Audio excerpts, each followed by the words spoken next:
Olá! Hoje a gente vai mergulhar de cabeça numa pergunta que parece simples, mas que, na verdade, divide mundos. Afinal, o que é conhecimento?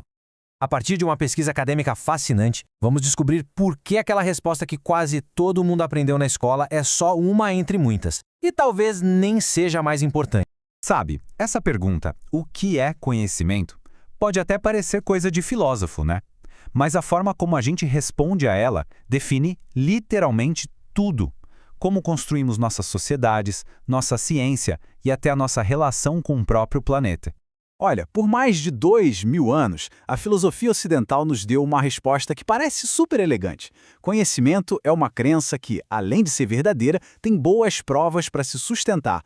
Parece uma definição perfeita, a prova de balas, não é mesmo? Pois é. A análise que a gente está explorando hoje diz que essa definição não é uma verdade universal, não. Ela é uma ontologia específica, ou seja, uma forma bem particular de entender o que é real. E se essa for só uma visão de mundo no meio de tantas outras e que nem sempre é a mais útil? Para a gente entender essas diferentes visões de mundo, a pesquisa mostra um conflito central, uma divisão que está na raiz do que é saber. De um lado, o conhecimento que a gente chama de abstrato, e do outro, o conhecimento incorporado. Pensa assim, o conhecimento abstrato é como uma fórmula matemática. Você pode escrever num livro, levar para qualquer lugar do mundo e ela continua valendo. Agora, o conhecimento incorporado é a habilidade de um mestre artesão. Está nas mãos dele, nos músculos, na intuição. Você pode até ler um manual, mas nunca vai conseguir replicar a arte dele. Esse saber não se separa do artesão e do seu ambiente. A pesquisa chama isso de antinomia. É um nome complicado para uma ideia simples. É uma contradição total, onde os dois lados não conseguem coexistir. É uma escolha de tudo ou nada. Se o conhecimento é só abstrato, o corpo não importa.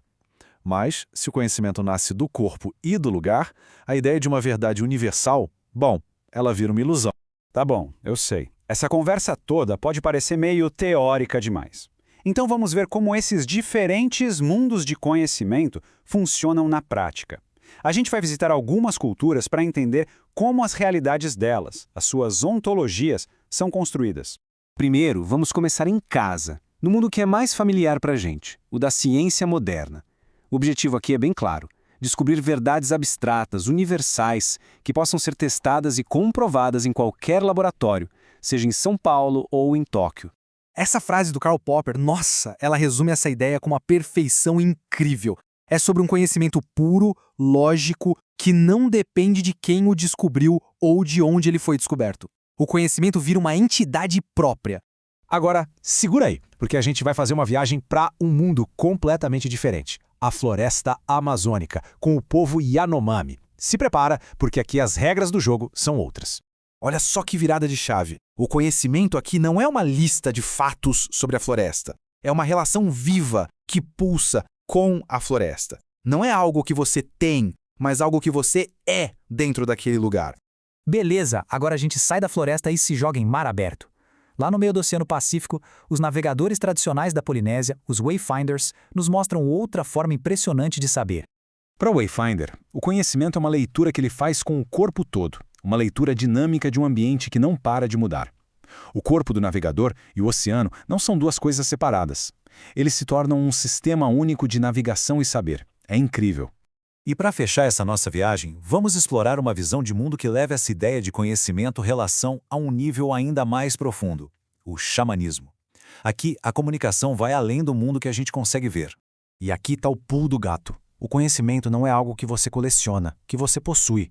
É um diálogo, uma conversa contínua com outros seres, plantas, animais, espíritos. É um papo, e não um download de dados. Essa tabela aqui é sensacional, ela resume tudo de um jeito muito claro. Repara só, o conhecimento positivista tira nota 10 em abstração e universalidade, mas 0 em corporalidade. Já o conhecimento Yanomami é o exato oposto. O que isso quer dizer? Que não existe um sistema melhor em tudo. Cada um é perfeitamente adaptado ao seu próprio mundo. E isso tudo nos leva a uma pergunta bem incômoda.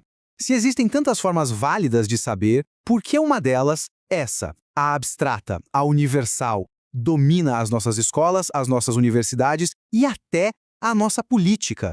Qual é o preço que a gente paga por essa dominação? A pesquisa dá um nome para isso: colonialismo epistêmico. A ideia é forte. A colonização não foi só sobre tomar terras e recursos, mas também sobre impor uma única maneira de pensar como a única certa, e no processo, apagar todas as outras. E como é que isso aconteceu? Segundo o acadêmico Boaventura de Souza Santos, foi quase um passo a passo. Primeiro, o conhecimento ocidental foi chamado de racional, enquanto os outros viraram só culturais. Depois, a ciência se tornou um único tipo de conhecimento válido. Em seguida, as universidades se encarregaram de espalhar essa verdade como universal. E, por fim, qualquer resistência foi diminuída, tratada como mero folclore. Essa imposição toda tem um custo devastador, um processo que a análise chama de epistemicídio. O nome já diz tudo, né? Episteme, que é conhecimento, e sídio, que é matar. É literalmente o assassinato de formas de saber.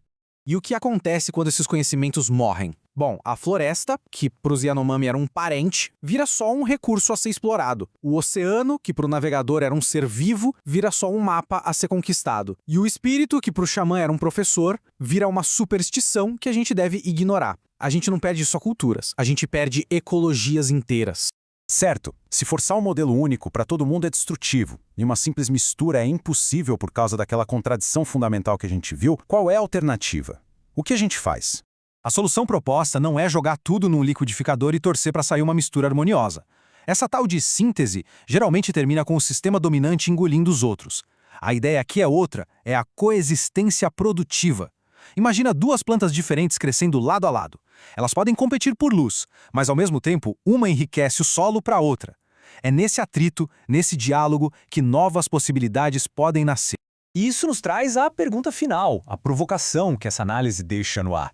Se o conhecimento não é uma coisa única, universal, qual é então o seu conhecimento? Que tipos de saber cada um de nós pratica e valoriza no dia a dia?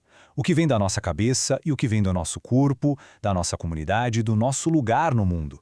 A resposta, muito provavelmente, é bem mais complexa e rica do que a gente costuma imaginar.